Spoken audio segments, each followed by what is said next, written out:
Brattleboro, Vermont. Have you heard of this town? Most haven't. And in this town that most haven't heard of lived a man who most of its residents barely noticed, whose name most didn't know. His name was Ronald Reed. He was an old man. He'd wear the same faded flannel shirt most days of the week. He'd always have this wool hat on, even in the summers. Like most older folk, he walked with a slight stoop. And every morning, he swept the floors of a departmental store.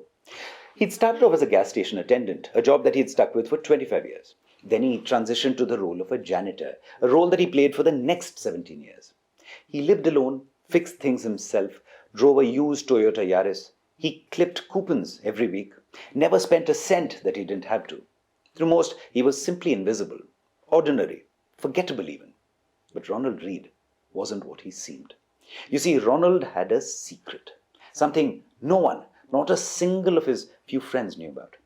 Every evening, after work, he'd sit at his small kitchen table, turn on an age-battered lamp, and here Ronald read. Not fiction, not the newspaper, but company filings, annual reports, market trends.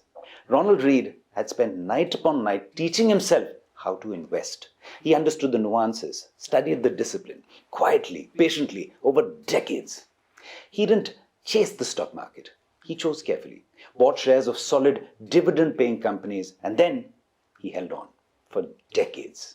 He wasn't a genius. He wasn't born into money. He simply focused and remained unshakably consistent. And then in 2014, Sir Ronald Reed passed on at the age of 92. But he didn't just leave. He left behind something that made his city gasp. Sure, he left behind a small, somewhat decrepit house and a used car, but he also left behind over $8 million. Let that sink in. A janitor, a man who swept floors for a living, was a multi-millionaire. But he didn't keep it. He didn't hoard it. He gave it all away. $4.8 million to the local hospital, $1.2 million to the town library, and the remaining millions to similar causes that mattered.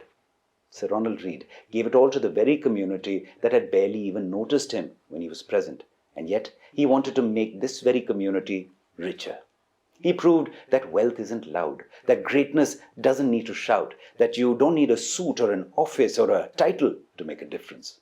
All you need is quiet purpose, a steady discipline, calm hands, love for the other, a smile for the other, even if they don't notice or share one in return. Sir Ronald Reed swept floors while he was here with us, and when he left, he quietly swept us all off our feet.